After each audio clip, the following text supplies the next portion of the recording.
நாம மகாபாரதத்துல ஏன்னா நம்ம சின்னதா ஒரு ரீகேப் அப்படிங்கிறத பண்ணிடுவோம். உத்தியோக பருவத்துல இருக்கும். உத்தியோக பருவம் அப்படிங்கிறது போரை பற்றிய விஷயங்களை பேசுவது அல்லது போருக்கான முயற்சிகளை எடுப்பது, போருக்கு என்னென்ன சமாச்சாரங்கள் இருந்ததோ அதெல்லாம் செய்த ஒரு பருவம்.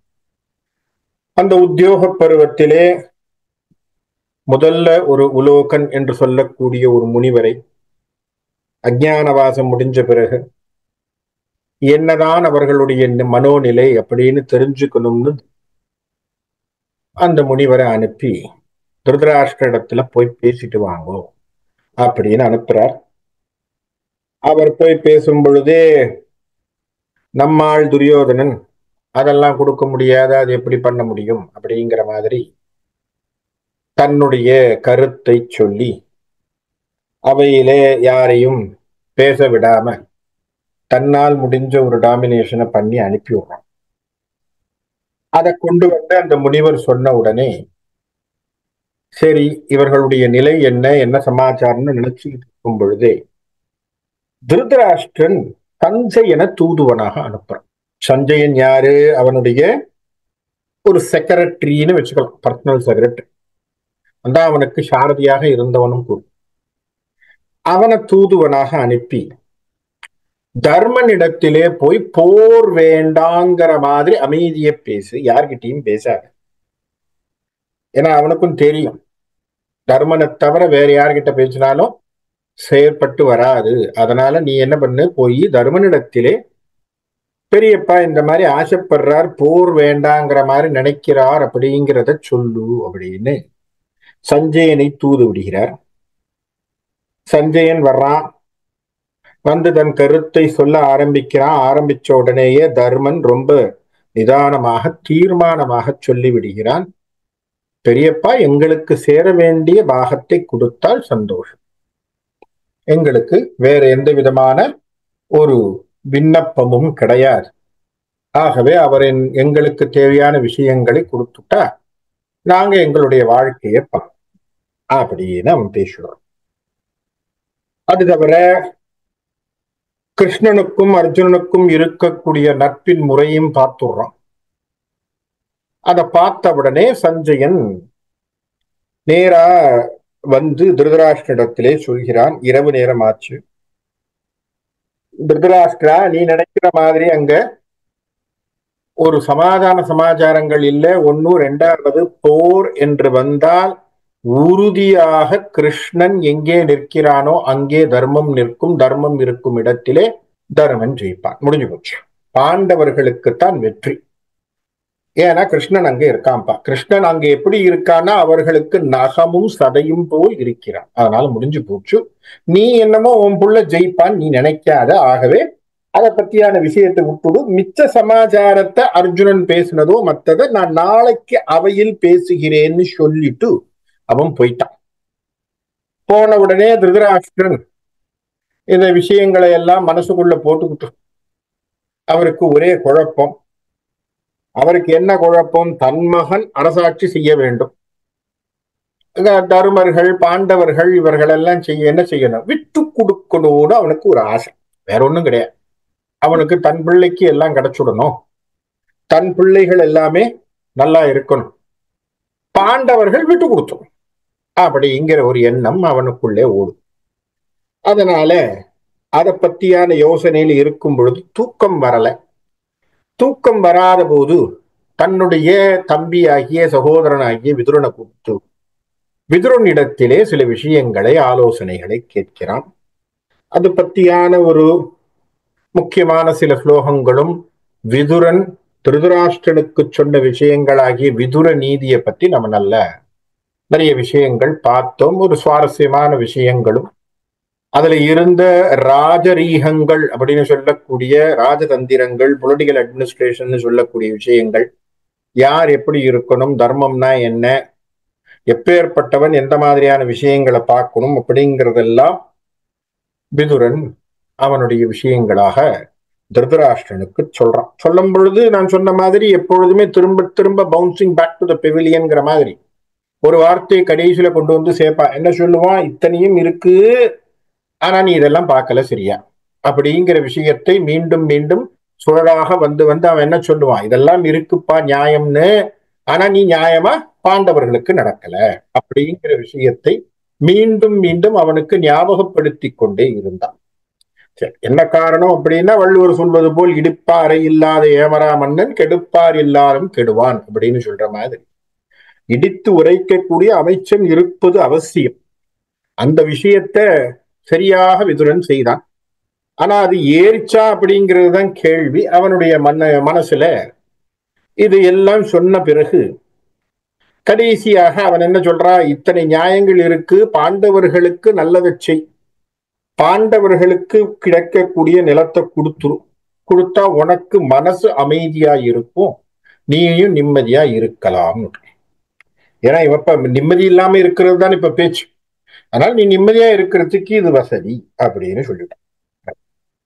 சொன்ன உடனே திருதராஷ்டிரன் கடைசியில சொல்றான், நீ சொல்லக்கூடிய விஷயங்கள் எல்லாமே தர்மம் தான்ப்பா, மறுப்பதற்கு இல்லை.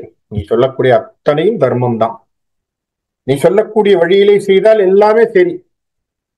ஆனா என்னுடைய மகன் துரியோதனன் அவனை யாரும் ஆதரிக்கிற மாதிரி தெரியாத போது நான் ஒருவனும் விட்டு விட்டால் என்ன செய்வது? ஆகவே நான் அவனை ஆதரிக்கிறேன். அப்படியே என் புள்ள கெட்டவன் தான், எல்லாரும் கை விட்டுட்டா நான் என்ன பண்றது? ஆகவே கைவிட்ட பிள்ளைய நான் ஏதாவது நானாவது காப்பாத்துறேன் அப்படிங்கிற மாதிரி, நான் ஒருத்தனாவது அவன் பக்கத்துல நிக்கிறேன் அப்படிங்கிற மாதிரி திருதராஷ்டிரன் புலம்புகிறான். அப்பவும் அவன் மனசு சஞ்சலத்துக்குள்ளே இருக்கு.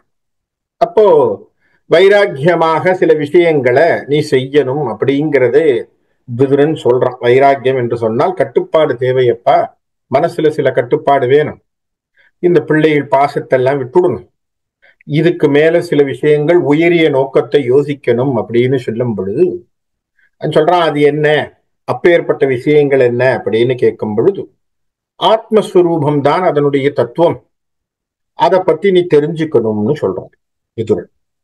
அப்படியா, எல்லாம் தெரிந்த ஞானி நீ, அதனால அதையும் எனக்கு சேர்த்து குடுவேன், நீயே சொல்லி குடுன்னு கேட்கிறான். அப்ப விதுரன் சொல்றார், நான் சம்சாரி, விதுரனுக்கு கல்யாணம் இருக்கு, நான் சம்சாரி, வைராக்கிய விஷயங்களையோ ஆத்ம விசார விஷயங்களையோ உணர்ந்தவர் சொன்னால் சரி, நான் படிச்சிருக்கேன் அவ்வளவுதான். ஆகவே உணர்ந்தவராக இருக்கக்கூடிய சனத் சுஜாத்தியரை வேண்டி அவரை கூப்பிடுறேன், அவர் உனக்கு இந்த விவரங்களை கூறுவார் என்று சொல்லி அவரை தியானத்திலே கூப்பிட்டு, சனத் சுஜாத்தியர் என்பவர் வேற யாரும் இல்லை, இந்த சனத்குமாரர்னு நாம சொல்லக்கூடிய 4 பேர் இருக்காங்க இல்லையா, சனகாதி முனிவர்கள்னு 4 பேர் இருக்கோம் இல்லையா, அதுல இருக்கக்கூடிய ஒருத்தர். அவரை கூப்பிட்டு நீ சொல்லு அப்படின்னு சொல்லி பேசுறார். அந்த அது ஒரு அருமையான ஒரு போர்ஷன், அது ஒரு அருமையான ஒரு சீரீஸ். அதாவது சனத் சுஜாத்தியர் சொன்னது சனத் சுஜாத்தியம் அப்படிங்கிற ஒரு பகுப்பாக அந்த இடத்துல இருக்கு. அது ஆத்ம விசாரத்தை பத்தி இருக்கு. அதை இப்ப நான் சொல்லல, அதை பிறகு ஒரு நேரத்திலே நம்ம இந்த பகவத்கீதையை பத்தியான ஒரு சுருக்கம் பார்க்கும் பொழுது அந்த இடத்துல அதை பத்தி பேசுறேன். ஏன்னா அதுல என்ன பேசியிருக்கார் அப்படிங்கிறத அப்புறமா வச்சுக்கிறேன். ஆனால் அங்க ஒரு நூல் கொடுக்கப்பட்டிருக்குங்கிறத ஞாபகம் வச்சுக்கோங்க. விதுர நீதிக்கு பின்பு சனத் சுஜாத்தியம் அப்படிங்கிற ஒரு நூல், சனத் சுஜாதேயர் அப்படிங்கிறவர், அதாவது சனகாதி முனிவர்கள்ல ஒருவர், அவர் திருதராஷ்டிரனுக்கு உபதேசிக்கிறார். எது? ஆத்ம விசாரம்னா என்ன, ஆத்மானா என்ன, மரணம்னா என்ன, உயர்ந்த வழி என்பது என்ன அப்படிங்கிற விஷயத்தை பேசுறார். பேசினாலும் நம்மவருக்கு ஒரே பாசம்தான், அவருக்கு வேற எந்த விதமான சிந்தனையும் இல்லையே, அவருக்கு தம்புள்ளிக்கு கிடைக்கணும்னு ஒரே யோசனையில இருக்கார். அதனால அவருக்கு யாரு சொன்னா என்ன இல்லையா, இறைவனே சொன்னாலும் கேட்க போறது இல்லை. அதனால சொன்னது எல்லாம் ஒரு காதுல போய் இன்னொரு காதுல விட்டாச்சு. ஆகவே அவர் எல்லாத்தையும் கேட்டுட்டு போயிட்டார். இப்போ அவர் என்ன சொன்னார்? முதல் நாள் இரவு சஞ்சயனிடத்திலே, நான் இந்த விஷயத்தை சொல்லிட்டு நாளைக்கு வந்து அரண்மனையிலே எல்லாருக்கும் முன்னாடி பேசுறேன்னு சஞ்சயன் சொல்லிட்டு போயிட்டார் இல்லையா? இப்போ அந்த கதைக்கு தொடங்கும். எது விதுரநீதி முடிஞ்சு இப்ப மகாபாரத கதையிலே உத்தியோக பருவத்துக்குள்ள வருவோம். இப்ப என்ன பண்றார் சஞ்சயன்? இப்ப எல்லோரும் அரண்மனையை யோசிக்கும். இப்ப அரண்மனையிலே வந்துட்டார். காலையில ஆயிப்போச்சு. திருதராஷ்டிரன் வந்து உட்கார்ந்துருக்கான் அவனுடைய மனைவி காந்தாரியோட. அவன் புள்ள, நம்ம ஃபேமஸ் புள்ள துரியோதனன் இருக்கான். அவனுடைய சகோதரர்கள், அவனுடைய அருமையான தம்பி துச்சாதனன், சொன்னா கேட்கக்கூடிய துச்சாதனன், அவனுடைய இனிமையான நண்பன் கர்ணன், அவனுக்கு எப்பவுமே அட்வைஸ் கொடுத்து கெடுத்துக்கிட்டு இருக்கக்கூடிய சகுனி, அது தவிர பீஷ்மர், துரோணர், கிருப்பர் எல்லாரும் இந்த அரண்மனையில உட்கார்ந்து இருக்கும் பொழுது சஞ்சயன் வரும். வந்து நிக்கிறான். நின்ன உடனே திருதராஷ்டிரன் சொல்றான், சஞ்சயா, அங்க நடந்த பேச்சுவார்த்தையும் அங்கே அவர்கள் பேசியதை அவையில எல்லாருக்கும் தெரிவிக்கிற மாதிரி சொல்லு அப்படின்னு சொல்லு.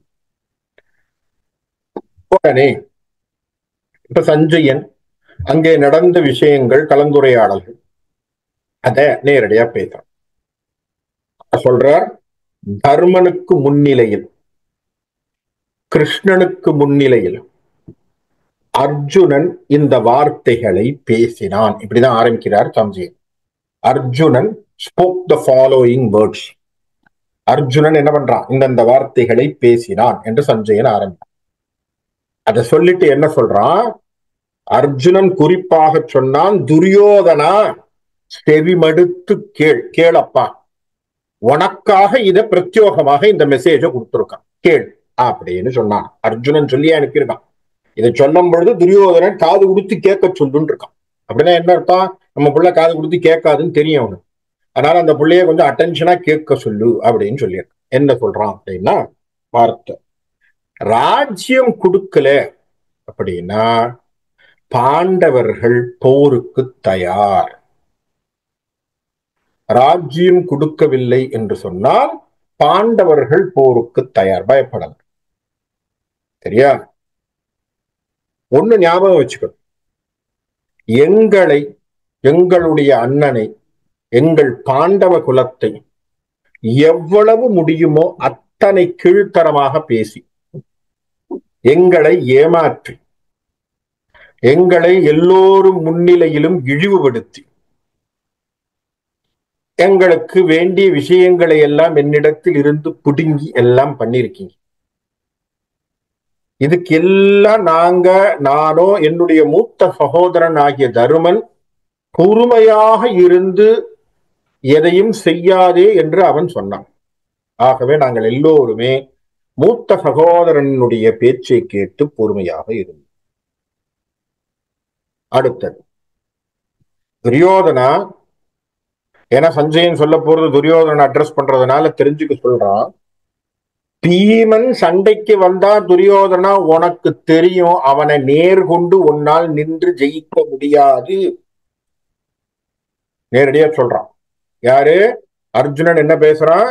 பீமன் நேரடியாக உன்னோடு சண்டையிட்டால் துரியோதனா உன்னோர் பீமனை எதிர்க்க முடியாது. இதை தெரிஞ்சுக்கோ. இன்னொன்னு, வெள்ளை குதிரை பூட்டி என்னுடைய தேரிலே, அந்த தேருக்கு சாரதியாக கிருஷ்ணன் நிற்கின்ற பொழுது அந்த தேருக்கு கொடியாக குரங்கு கொடியை வைத்து நான் சண்டைக்கு போருக்கு வந்தால் துரியோதனனுக்கு சங்கடம் ஏற்படும். எவ்வளவு தெளிவா கொடுத்தான் பாருங்க.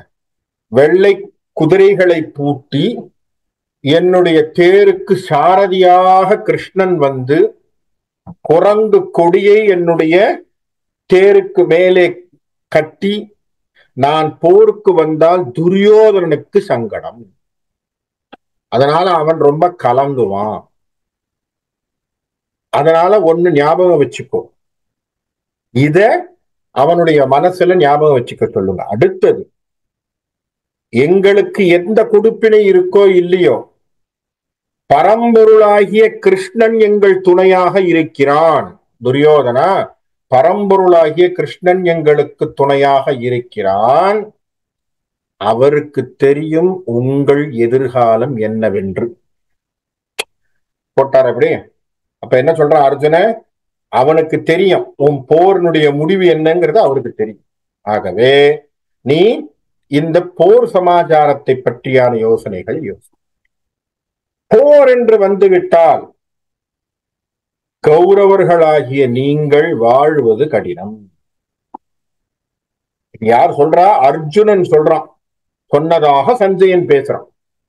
ஆகவே நீங்க உங்களுடைய பகுதி என்ன, உங்களுடைய பலம் என்னன்னு பார்த்து முதல்ல ஒரு சின்ன நிலத்தை வைத்திருந்தீர்கள் கௌரவர்களாகிய நீங்கள்.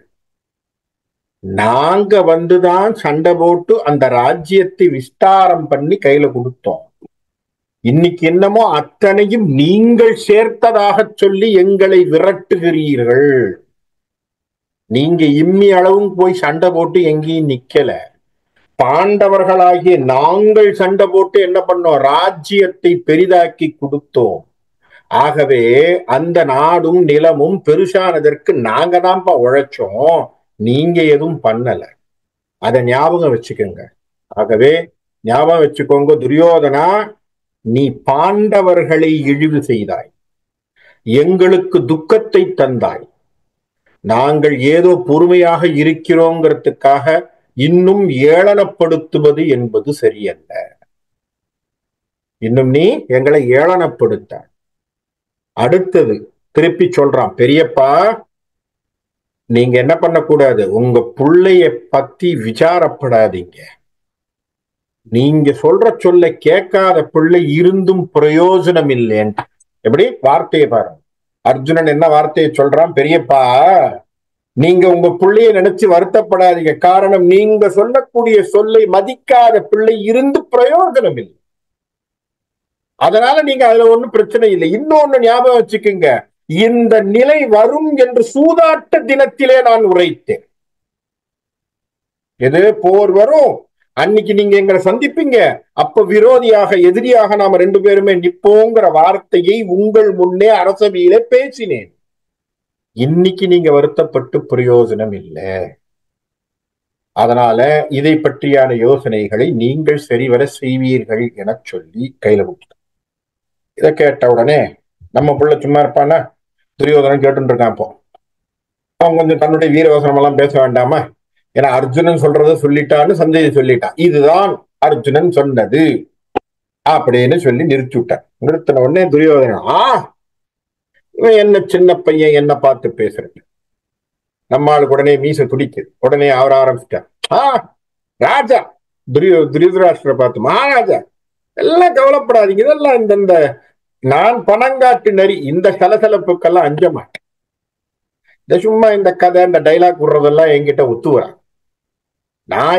நாங்கெல்லாம் எவ்வளவு தைரியமா இருக்கும் தெரியுமா? கவலையப்படாது. எங்க தைரியத்துக்கு முன்னாடி உங்க சுண்டக்காப்புதான். பாண்டவர்கள் என்ன செய்ய முடியும்? ஒண்ணும் பண்ண முடியும்.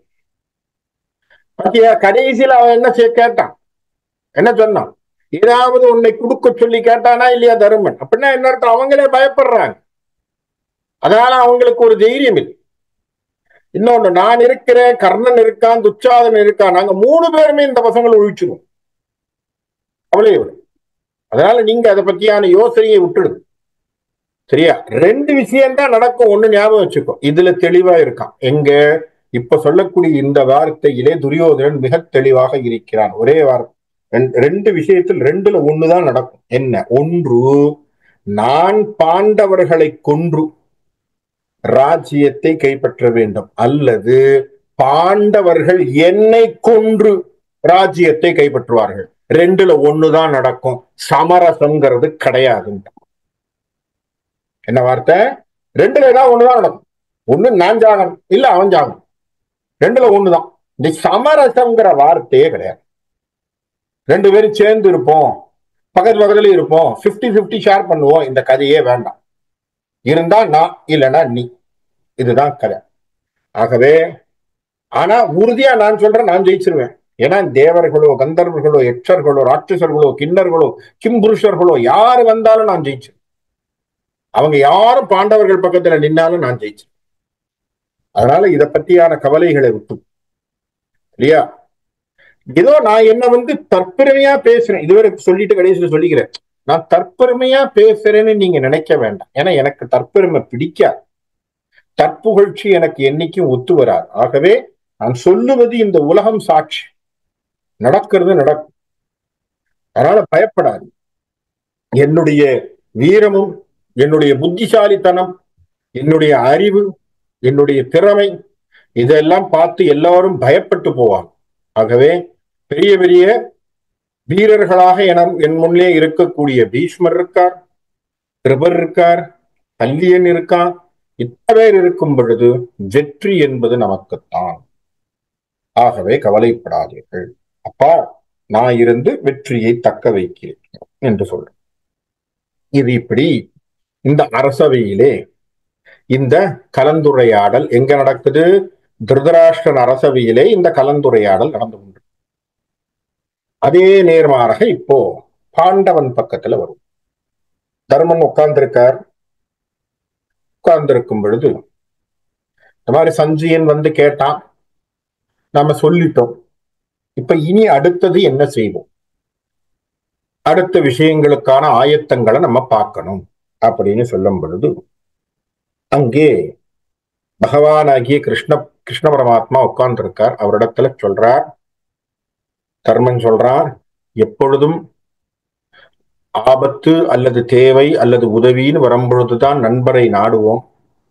எங்களுக்கு எந்த கஷ்டகாலத்திலையும் நாங்கள் சொல்லாமலே உதவிய ஆபத் சகாயன் நீர்.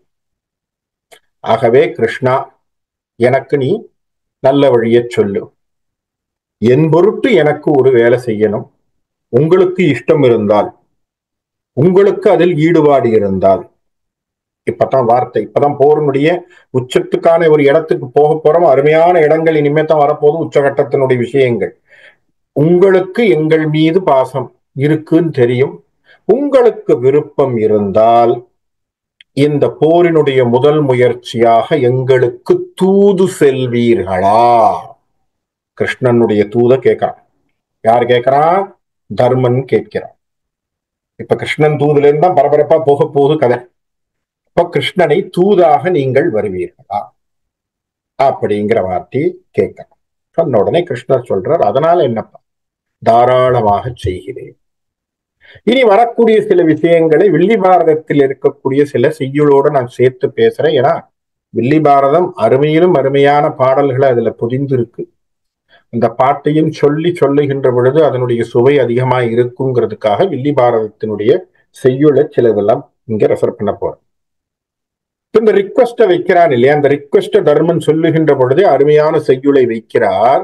செஞ்சொல் முனி செஞ்சயன் யாம் உரைத்த தர்மமும் முன் சென்ற காலை சொல் முனி புரோகிதனும் அவன் இசைந்த தர்மமும் நீ அரிது அன்றே. உனக்கு தெரியாதா, சஞ்சயன் என்கின்ற ஒருவன் நமக்கு என்ன சொன்னா, தர்மத்தை உரைக்கின்ற போது தர்மத்தை சொல்ற மாதிரி என்னத்தை சொல்லிட்டு போனா, போர் வேண்டாங்கிறதை பெரியப்பா சொன்னாருங்கிறது சுட்டி காட்டிட்டு போனா. தர்மம் தான், போர் இல்லாமல் இருந்தா நல்லது அப்படிங்கிற மாதிரி சொன்னான். அது நீ உனக்கு தெரியும். இப்ப எப்படி இருக்கு, நஞ்சதனை மிக அருந்தி நன்மருந்தும் அந்திரமும் விரைந்து நாடாது எஞ்சினர் தங்களைப் போல் இருக்குமதோ யார் மனத்தும் இருக்கும் சோதி. ஒவ்வொருத்த என்ன பண்ணிட்டான், தெரியாதனமா விஷத்தை குடிச்சுட்டான். விஷத்தை குடிச்ச உடனே அதுக்கு தேவையான மருந்தும் மந்திரமும் தெரியாமல் அதை நாடாமல் ஒருவன் எப்படி இருப்பானோ அது போன்ற மனோநிலையிலே நான் இருக்கிறேன் என்று தர்மன் பேசுகிறான். என்ன அர்த்தம், உள்ளுக்குள்ள ஏதோ விஷத்தை வச்சுக்கிட்டு இருக்கிற மாதிரி இருக்கு. என்ன காரணம், போர் பண்ணலாமா வேண்டாமா, போர் என்று வந்தால் அதிலே இறப்புங்கிறது வருமே அப்படிங்கிற எண்ணமும் அவன் மனதில் இருக்கு. ஏன்னா தர்மன் எப்பொழுதும் தர்ம சிந்தனை கொண்டவன், எப்பொழுதுமே தயவு குணத்தை கொண்டவன். ஆகவே அவன் என்ன பண்றான், சரி இப்படி சஞ்சயனும் சொல்றான், இப்படி பெரியப்பாவும் சொல்லிட்டு போயிருக்கார், ஆகவே இது என்ன சமாச்சாரம் அப்படிங்கிறதை நம்ம தீர்மானமா தெரிஞ்சுக்கணும். ஆகவே மனத்திலே ஒருவன் நஞ்சினை உண்ட ஒருவன் எப்படி மருந்தும் மந்திரமும் நாடாமல் உட்கார்ந்திருக்கிறது போல மனசுக்குள்ளே எனக்கு இந்த எண்ணங்கள் விம்மி விம்மி வருகிறது. அதனால இதற்கான ஒரு தீர்வாக கிருஷ்ணா நீ எனக்கு பதில் சொல் என்று சொல்ற. சொன்ன உடனே கிருஷ்ணர் என்ன பண்றார்? உட்கார்ந்து இருக்கிறவர் இப்ப இவருக்கு என்னன்னா எல்லாருடைய மனோநிலையும் என்னன்னு தெரிஞ்சுக்க ஆசை வருது. என்னன்னா இவரா திடீர்னு ஒரு முடிவு சொல்லக்கூடாது இல்லையா? தான் தனியா என்னதான் இருந்தாலும் என்னப்பா நான் ஒரு தூதரா வந்திருக்கேன், சும்மாதான் உட்கார்ந்து இருக்கிறேன், ஐ எம் கன்சல்டன்ட், நீங்கெல்லாம் என்ன கன்சல்ட் பண்ண வந்திருக்கீங்க, so first of all I need to know the ப்ராப்ளம்ங்கிற மாதிரி நீங்க எல்லாரும் விஷயத்தை சொல்லுங்கோ, உங்களுடைய விஷயத்தை கேட்டுட்டு நான் பதில் சொல்றேன் அப்படிங்கிற மாதிரி என்ன சொல்றார்? உங்களுடைய மனோநிலை என்ன? அதுக்கு அழகாக ஒரு வார்த்தையை சொல்றார். இப்படி ஒரு சிந்தனை வச்சிருக்கீங்களா என்னங்கிறத நீங்க எல்லாரும் எனக்கு சொல்லுங்க. என்ன அழகா சொல்றார்? செய் வரால் இனம் உகுளும் திருநாடு பெற நினைவோ. அப்படின்னா என்ன அர்த்தம்? விராட தேசத்திலேயே மீண்டும் போய் இருக்கலான்னு ஒரு எண்ணம் இருக்கா? என்ன வார்த்தை பாருங்க. ஏன்னா இப்போ விராட தேசம் இவனுக்கு சம்மந்தியா போச்சு, அதனால இப்ப அங்க இருக்கலாம் இல்லையா, இப்ப ராஜாங்கமா போய் இருக்கலாம், யாரும் உன்னை வேண்டாம்னு சொல்ல போறது இல்லை. ஏன்னா அர்ஜுனன் தன்னுடைய பிள்ளைய கட்டி கொடுத்துருக்கான் இல்லையா? அதனால விராட தேசத்துல போய் இருக்கணும்னு நீ நினைக்கிறியோ? இல்ல சென்று மீளா பைவராய் அருங்கானில் பயின்று திரிதர நினைவோ, இல்லைன்னா சும்மா காட்டிலே இருந்து தன்னால் பழகிடும், காட்டிலேயே போய் இருப்போம் அப்படிங்கிற மாதிரி நினைப்பு இருக்கா? பகைத்து போரில் உய்வர் ஆர் என விரைவின் உருந்து எழுந்து போற நினைவோ உண்மையாக. இல்ல போர்க்களத்துல போய் நின்னு நீயா நானான்னு பார்த்து யார் இருக்க போறோங்கிறத தீர்மானம் பண்ணி சண்டை போடுற தீர்மானம் உண்மையாக. ஐவராம் அவனி பார்க்கும் நினைவு ஏது? அப்பா உங்களுடைய கருத்து என்ன? 5 பேருக்கும் கருத்து என்ன? ஏன் இதை தெரிஞ்சாதான் நான் முடிவெடுக்க முடியும். கிருஷ்ணன் எப்படி? கிருஷ்ணர் இப்ப என்ன பண்ணிட்டார்? பந்த தூக்கி அந்த பக்கம் போட்டார். நீ சொல்லுன்னு தர்மன் கேட்டான், பந்த தூக்கி அழகா என்ன பண்ணிட்டான்? நட்டுக்கு பின்னாடி அந்த சைடா தள்ளி விட்டான். நீங்க டிசைட் பண்ணுங்கப்பா, நீ டிசைட் பண்றதை நான் ஏத்துக்கிறேன் அப்படிங்கிற மாதிரி அந்த பக்கமா தள்ளி விட்டான். ஏதோ அழகான ஒரு ஸ்ட்ராட்டஜி. என்ன? மேனேஜ்மெண்ட் பை எக்ஸெப்ஷன்ங்கிற மாதிரி. நீ டிசைட் பண்ணு, decision is your, I will just go with. நீங்க ஓகேன்னு சொன்னா ஓகே, சண்டைன்னு சொன்னா சண்டை. ஆனா இதுக்கு பின்னாடி என்ன இருக்குங்கிறது அவனுக்கு தான் தெரியும். ஆனாலும் அவன் என்ன பண்றான்? பல்ஸ் பார்க்கப்பான். இப்போ அவங்க என்ன யோசிக்கிறாங்க அப்படிங்கிறத பல்ஸ் பார்க்க அப்படிங்கிறத விஷயத்தை போட்டு விட்டுட்டான். விட்ட உடனே இவன் முதல்ல தருமன் என்ன பெரியவர் தான் யுதிஷ்டிரன் பேசுறான். என்ன சொல்றான்? முந்து ஊர் வெண்பனி குடியோன் மூதூரில் நடந்த உழவர் மூன்றில் தோறும் நந்து ஊரும் புனல் நாட்டின் திறம் வேண்டு நாடு ஒன்றும் நல்கான் ஆகில். இப்பதான் ஆரம்பம். என்ன சொல்றான்? இந்த அழகான அந்த இந்திரபிரஸ்தத்தில் உட்கார்ந்து இருக்கக்கூடிய நம்ம ராஜாவாகிய திருதராஷ்டிரன் ஆகியவன் ஹஸ்தினாபுரத்தில் இருக்கார் இல்லையா, அவர்கிட்ட நீங்க கேளுங்க. அவனுடைய பிள்ளை நமக்கு நாடு ஒன்றும் நல்கான் ஆகில், எனக்கு நாடு கொடுக்கலன்னா என்ன அடுத்த வார்த்தை சொல்றார்? 5 ஊர் வேண்டு. சரியா? என்ன வேணும்? நாட கேளு. நாடு இல்லைன்னு சொன்னான்னா 5 ஊரை கேளு. 5 ஊர் வேண்டு. அவை இல் எனில், அதுவும் இல்லைன்னா என்ன பண்ணணும்? 5 இல்லம் வேண்டு. 5 வீடாவது கேள். எப்படி பாருங்க இவன். அதான் தர்மங்கிறது. பாவம். முதல்ல நாட்டை கேளு. நாடு கொடுக்க மாட்டேன்னு சொன்னானா 5 ஊரையாவது கேளு. 5 ஊரும் கொடுக்க மாட்டேன்னு சொன்னானா சரி 5 வீடாவது கொடுக்க சொல்லியா. சரியா? அதுக்கப்புறமா என்ன சொல்றான்? இப்பனையும் கேட்டு இவ்வளவு லெவல்ல போயின பிறகு அவை மறுத்தால் ஆடு போ வேண்டு. அப்படி அதுவும் கொடுக்க மாட்டேன்னு சொன்னா போர் என்று சொல்லிட்டு வா கண்ணா. எங்க சொல்றான் அவனுடைய பாயிண்ட்? நாட கேளு இல்லையா, 5 ஊரை கேளு இல்லையா, 5 வீட்டை கேளு, அப்படி இல்லைன்னா சண்டேன்னு சொல்லு. இப்ப எந்த அளவுக்கு பாருங்க, எவ்வளவு டிகிரி ஆஃப் கேட்கிற கேள்விகளை, எவ்வளவு சமாச்சாரங்களை குறைக்கிறாருங்கிறத பாத்துக்கோங்க. நெகோசியேஷன்ல தர்மன் அந்த அளவுக்கு ஸ்ட்ராங்கா இல்லைங்கிறது தெரியுது. Is not a very good tough negotiator, is a very very loose நெகோசியேட்டர்னு புரியுது இல்லையா?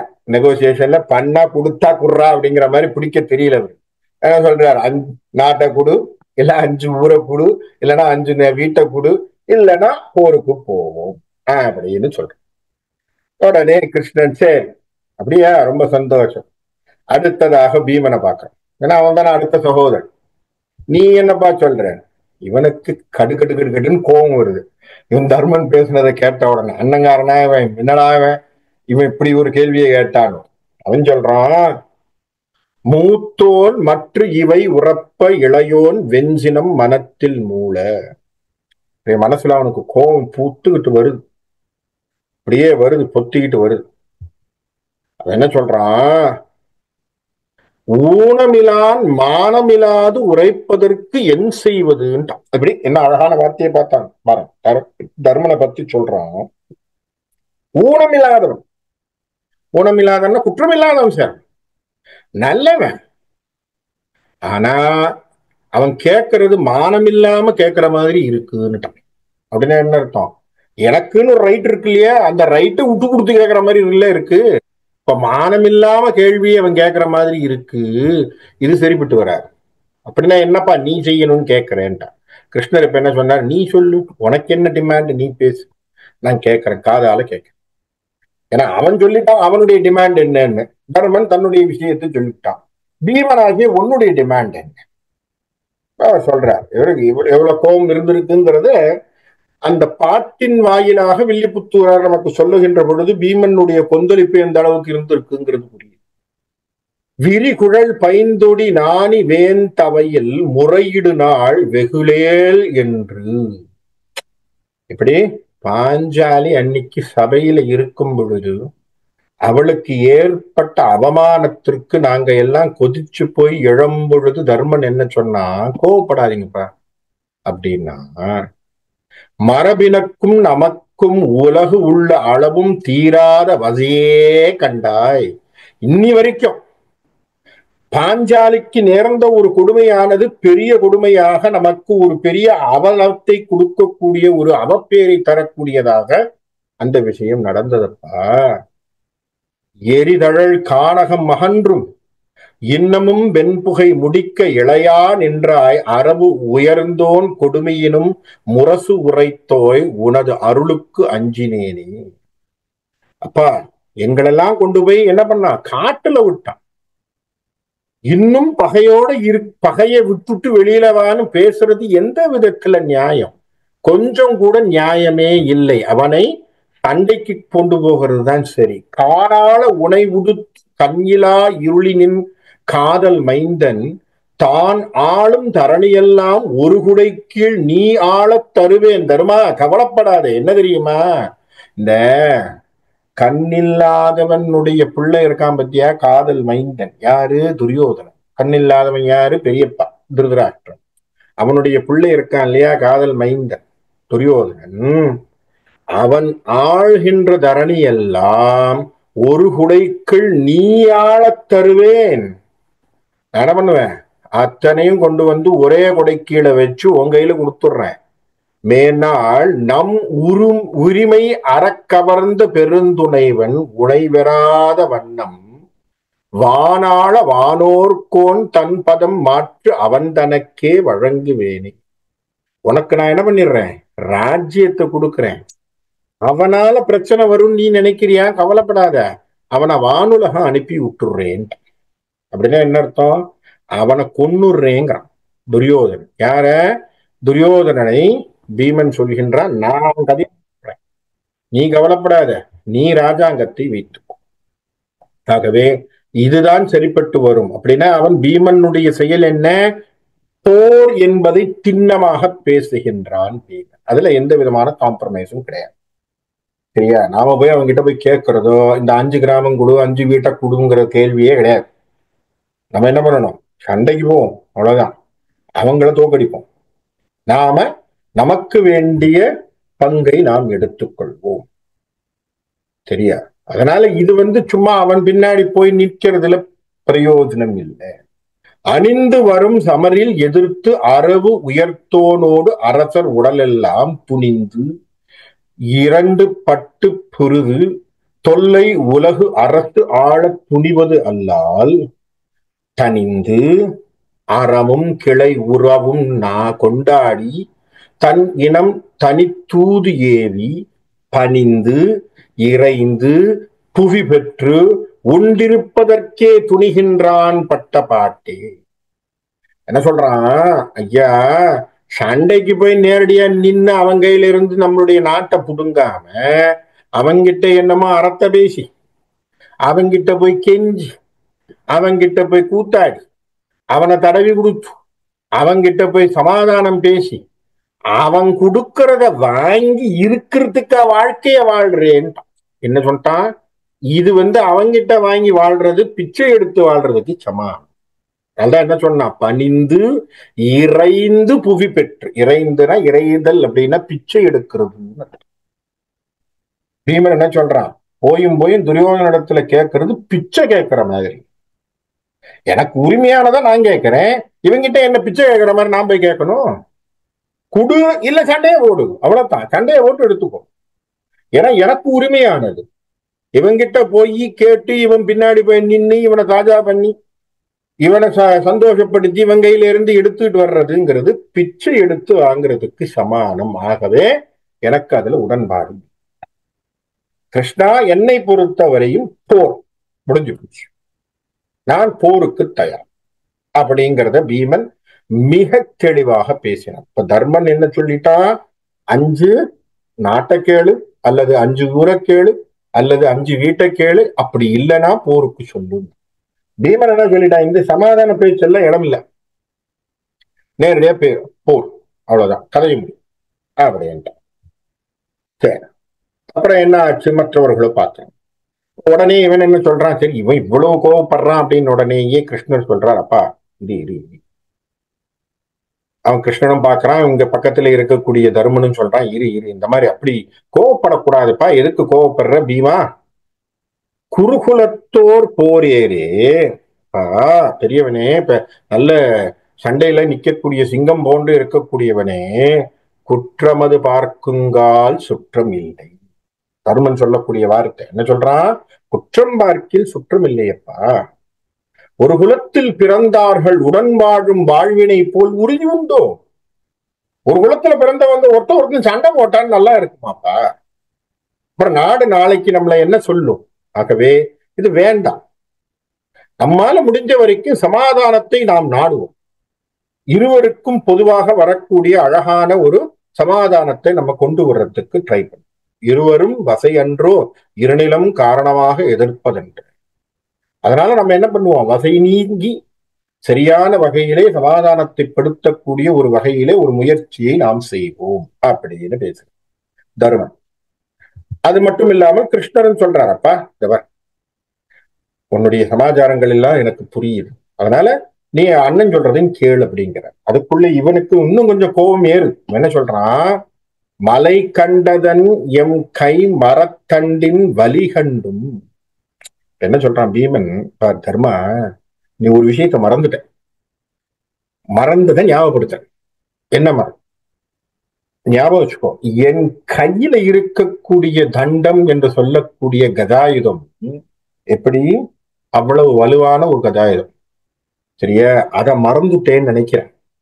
மலை கண்டதன் என் கை மரத்தடியின் வலி கண்டும், அதை மறந்துட்டேன், அதை ஞாபகப்படுத்த.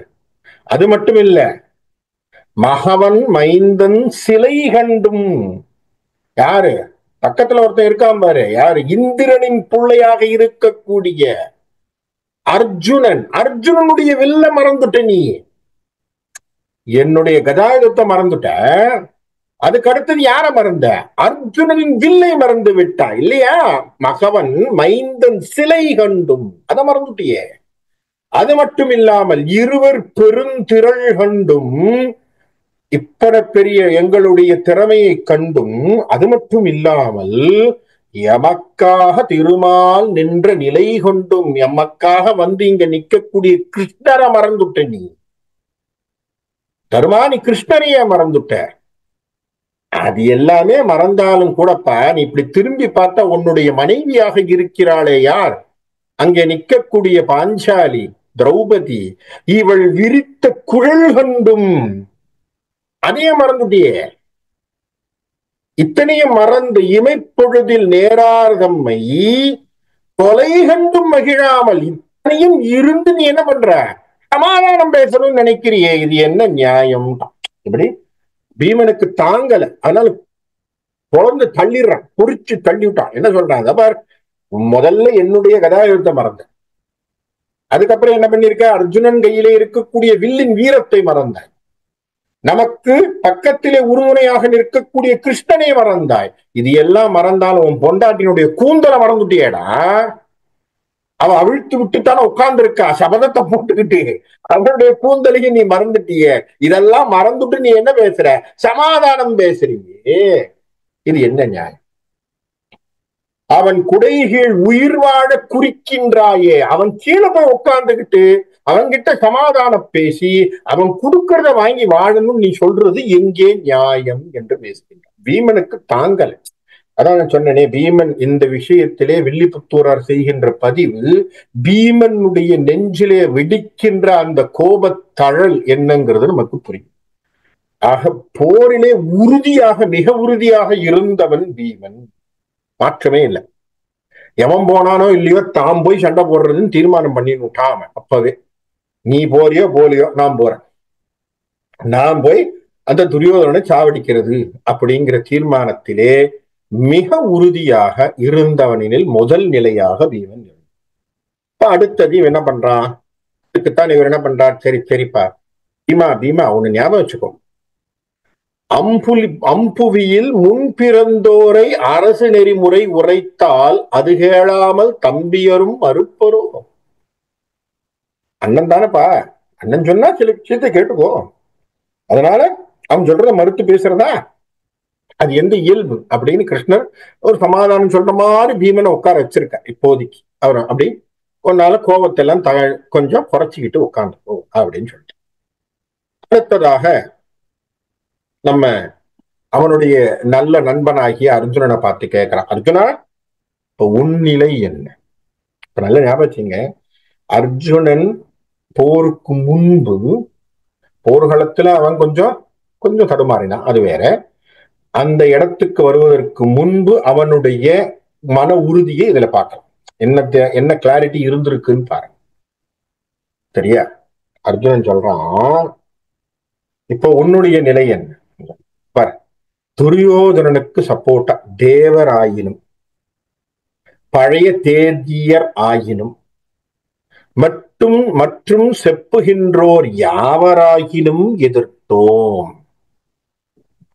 என்ன சொல்றான், அவனை சப்போர்ட் பண்ணக்கூடியது தேவரே வந்தால், அல்லது அவனுக்கு சப்போர்ட் பண்றதுக்கு அசுரகுலங்கள் வந்தால், இல்ல வேற எவனோ பேரு சொல்லக்கூடிய யாரு வந்தாலும் அதை பத்தி எனக்கு கவலை இல்லை, நான் என்ன பண்றேன், யாவர் வந்தாலும் எதிர்ப்போம், நான் எதிர்க்கிறதுன்னு தீர்மானம். எவ்வளவு தீர்மானமா இருக்கான் பாருங்க அர்ஜுனன். என்ன சொல்றான், சண்டைக்கு வர்றது. சரியா? அடுத்தது, தீண்டாத கற்புடைய செழுந்திருவை துகில் உரிய செயல் ஒன்று இன்றி நீண்டானே கரியானே நிமலா என்று அறற்றினாளாய் நின்று சோர மாண்டார் போல் எது கண்டும் மண் அவையில் யாம் இருந்த மாசு தீர வேண்டாவோ வேண்டுவதும் மேம்பட நல் அறமோ வேந்தர் வேந்தே. அழகா சொன்ன, என்ன வார்த்தையை சொல்றான், தீண்டாத கற்புடைய செழுந்திருவை துகில் உரிய பாஞ்சாலி, கற்புடைய பாஞ்சாலி, அப்பேற்பட்ட பாஞ்சாலி அந்த சபையிலே நிற்கின்ற பொழுது அவள் துகிலை உரிய செயல் ஒன்று இன்றி இந்த செயலை செஞ்சாம்ப. அப்ப செயல் செய்கின்ற பொழுது அவன் என்ன பண்ணா, கையை தூக்கி நீண்டானே அப்பா கரியனே கரிய செம்மலே என்று சொல்லி கிருஷ்ணா ஒன்ன சத்தம் போட்டு கூப்பிட்டா இல்லையா, அன்னைக்கு அலற்றினாள், நின்று சோர் அப்படியே சோர்ந்து போய் விழுந்தா. எப்படி விழுந்தா, மாண்டார் போல, இறந்து போறவள் போல விழுந்து கிடந்தா இல்லையா, அப்படி விழுந்தாள். அந்த மண் அவையில் யாம் இருந்து, இப்ப என்ன பண்றேன், நானும் உட்கார்ந்து இருக்கேன் அந்த அவையில, உட்கார்ந்து இந்த விஷயத்தை பார்த்துக்கிட்டு இருக்கேன். பார்த்துட்டு இருக்கும் பொழுது என்ன செய்யுது, மாசு தீர வேண்டாவோ, அந்த அவையில நான் உட்கார்ந்து கணவனாக நான் எந்த செயலும் செய்யவில்லை. அர்ஜுனன் சொல்றான், நான் எந்த விஷயத்தையும் செய்யலங்க, அவளுக்கு நான் ஒரு துணையாக நிற்கவில்லை. அது தீரணும்னு சொன்னா என்ன பண்ணணும், இந்த பசங்களை சண்டைக்கு எடுத்து அடிக்க, வேற தீர்மானம் இல்லை. ஆகவே இவர்களை விடக்கூடாது. ஏன்னா அந்த அவநிலை போகணும்னு சொன்னா நாம இவர்களோடு சண்டை போட்டு தீர்மானம் செய்து கொள்ள வேண்டும். பொன்னாரும் திகிரியானும் போனாலும் பொறைவேந்தன் புகன்று எல்லாம் சொன்னாலும் அவன் கேளான். அப்படி அடுத்ததாக அவன் சொல்றான், நீ இப்ப போய் அவன்கிட்ட சொல்ல போற, என்னன்னு சொல்ல போற, தர்மத்தை கொண்டு வா, சமாதானம் பேசு, போர் வேண்டாம், நல்லது நினை, பாண்டவர்களுக்கு நல்லது செய், அவர்களுக்கு சேர வேண்டிய பாகத்தை குடு, இதெல்லாம் நீ பேச போற இல்ல, பேச போற இல்லையா? ஆமா. சொன்னா அவன் என்ன பண்ண போறான், சொன்னாலும் அவன் கேளான். கேட்க போறான் அவன், கேட்கிற மூட்ல இருக்கான அவன்? யாரு சொல்றது, நீ நீ யாருக்கு போய் சொல்ல போற? துரியோதனனுக்கு. விதி வலியால் கெடுமதி கண் தோன்றாது அன்றே. விதி வலி அது. இந்த விதி வலியால் அவனுக்கு என்ன ஆகுச்சு, மதி கெட்டு போச்சு இல்லையா? அதுக்கு அழகான உதாரணத்தை தருகிறான் அர்ஜுனன். அழகா சொல்றான், என்னாலும் ஒவ்வொரு நிலத்தின் என் முளை வித்திட்டாலும் விளைவு எய்திடாது. அப்பா, உப்பு நிலம்டா, உப்பு நிலத்துல போய் நீ எவ்வளவு போட்டு விதைய, சூப்பர் விதைய கொண்டு போய் போட்டு நட்டு வச்சாலும் ஒன்னும் உழைக்காது. காரணம் என்ன, உவர் நிலம். அந்த உவர் நிலத்திலே நீ எண்ணத்தை போட்டாலும் விதைச்சாலும் வரப்போறது இல்லை. அதுதான் துரியோதனன்.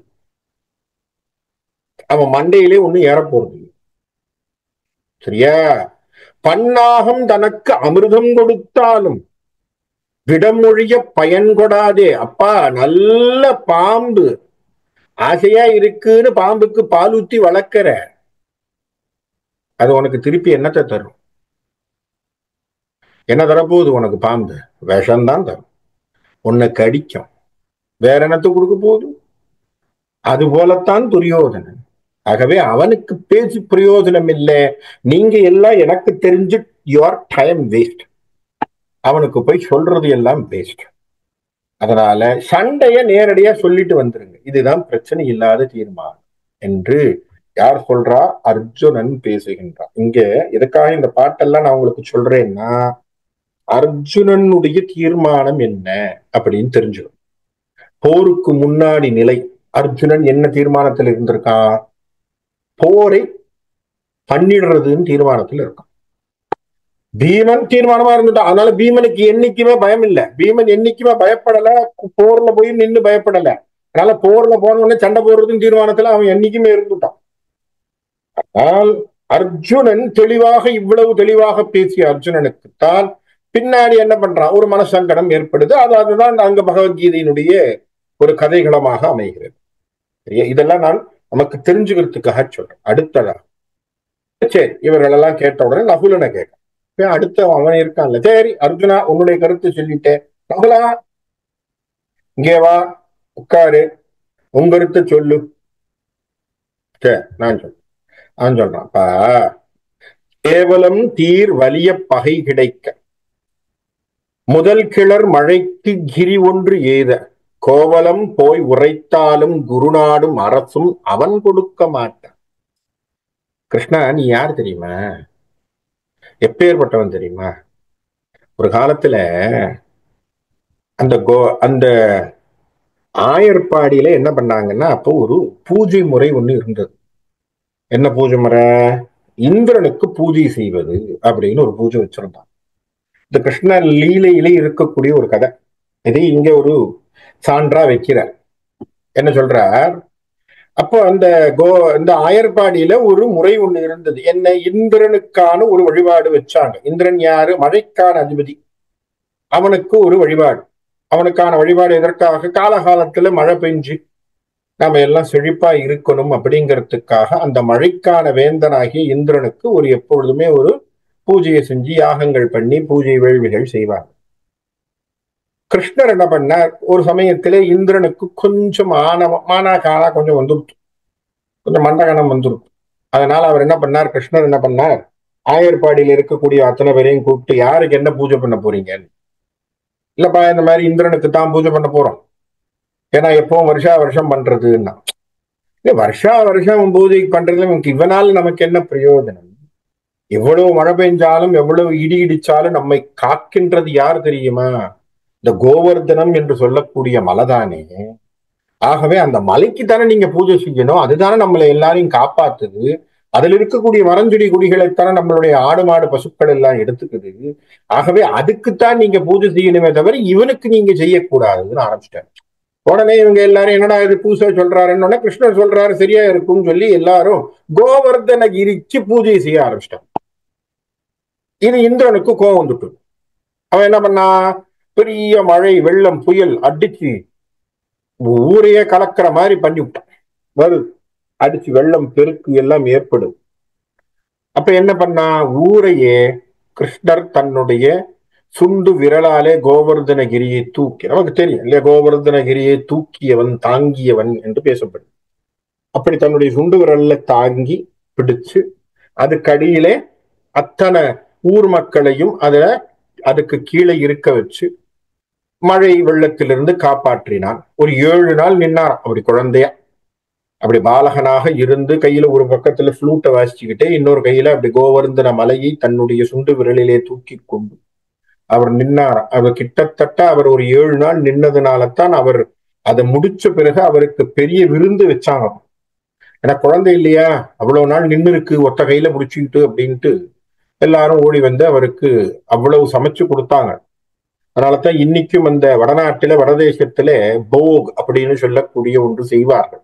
இந்த கோவர்தனகிரி மலைக்கான காலத்திலே போக் என்று சொல்லி பல வகையான 64 வகையான பண்டங்களை செய்து அவருக்கு நைவேத்தியமாக சமர்ப்பணம் செய்கிறதுங்கிறது இன்னைக்கும் வழக்கமா இருக்கு.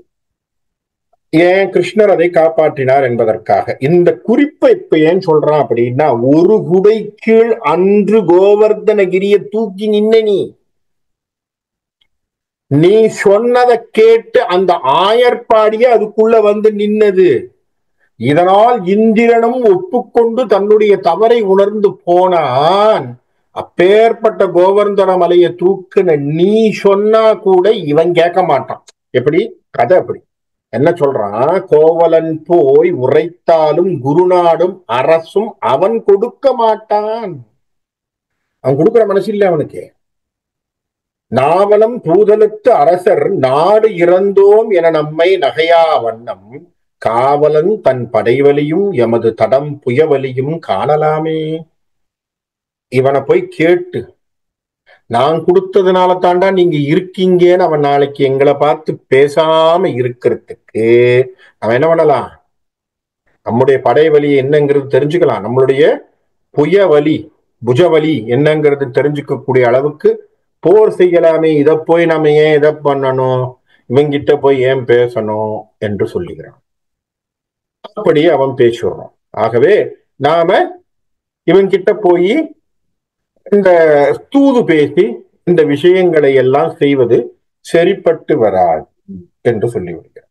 இப்போ எல்லாரையும் முடிச்ச பிறகு கடைசி தம்பியாகிய சகாதேவனை கேட்கிறான் கிருஷ்ணன். அங்க உட்கார்ந்துருக்கான் சகாதேவன். அதை பார்த்துட்டு சகாதேவனை பார்த்து, இப்போ உன்னுடைய முறை, உன்னுடைய டேர்ன், நீ சொல்லு உன் மனசுல என்ன அப்படிங்க. அழகான ஒரு சமாச்சாரம் இங்கே வில்லிபுத்தூரார் பண்ணிருக்கக்கூடிய பதிவு. இங்கதான் நம்ம ரசிக்கணும் வில்லிபுத்தூராருடைய வரிகள் எல்லாம்.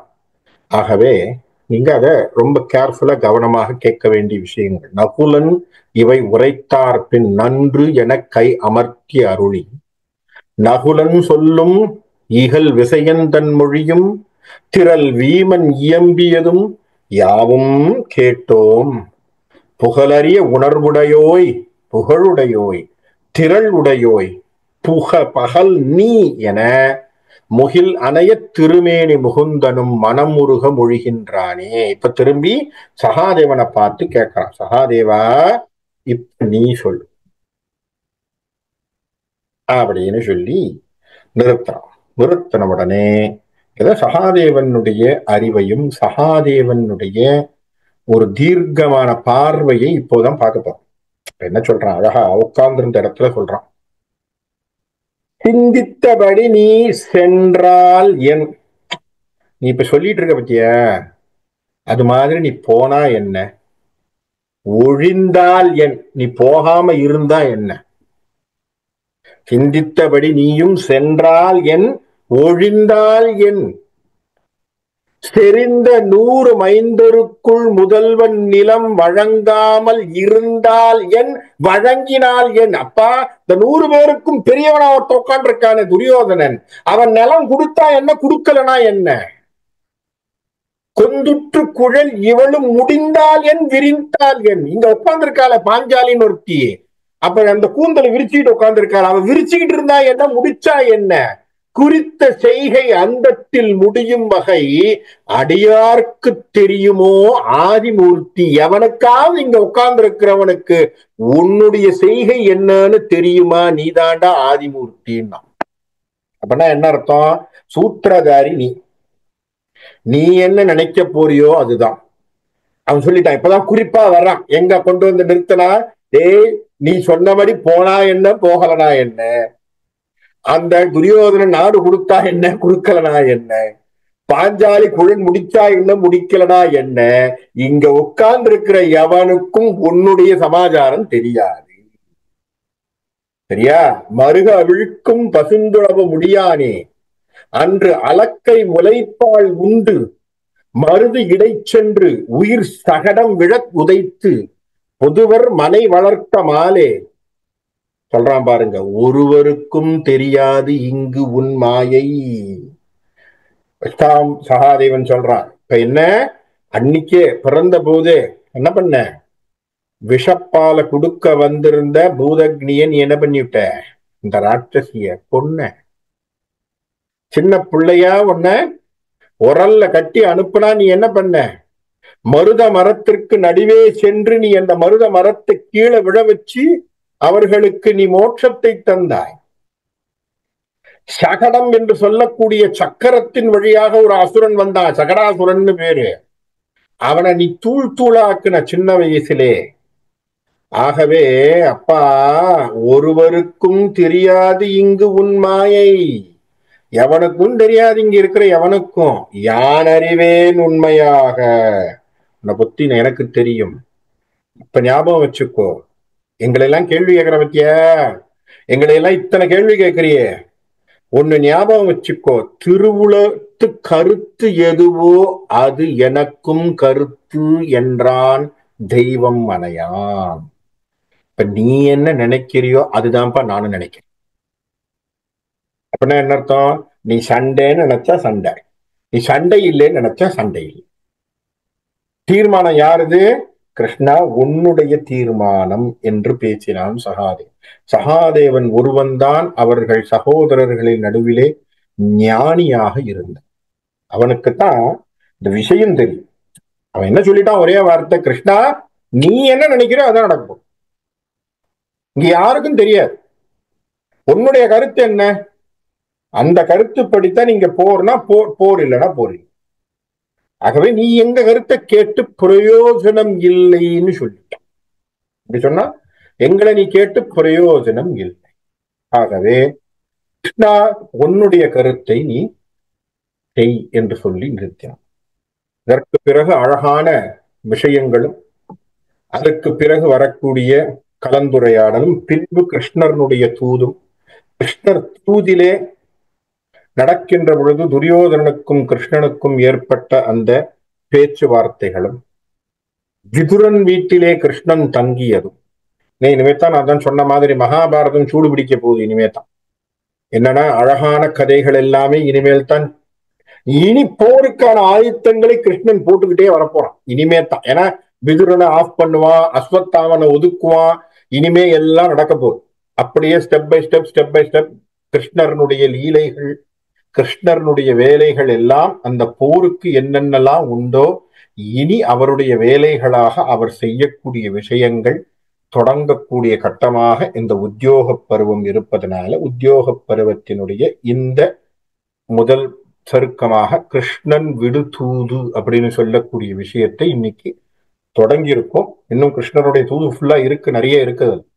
கிருஷ்ணர் தூதாக போனது, வந்தது, அங்க போய் அங்கே போர் என்பதை அறிவித்தது அப்படிங்கிற விஷயம் வரைக்கும் இருக்கு. ஏன்னா துரியோதனும் அவருக்கும் பேச்சுவார்த்தை நடக்கணுமே. பேச்சுவார்த்தை நடந்து துரியோதனன் போர்தான் டிக்ளேர் பண்ற வரைக்கும் அந்த விஷயங்கள் அங்கே கிருஷ்ணரனுடைய தூது சருக்கம் அப்படிங்கிற இடம் நடக்கும். ஆகவே இனி வரக்கூடிய விஷயங்கள் மகாபாரதத்திலே சுவாரஸ்யமான பகுதிகள் இருக்கு அப்படின்னு சொல்லி இன்றைக்கு இந்த இடத்துல நான் நிறுத்திக்கிறேன்.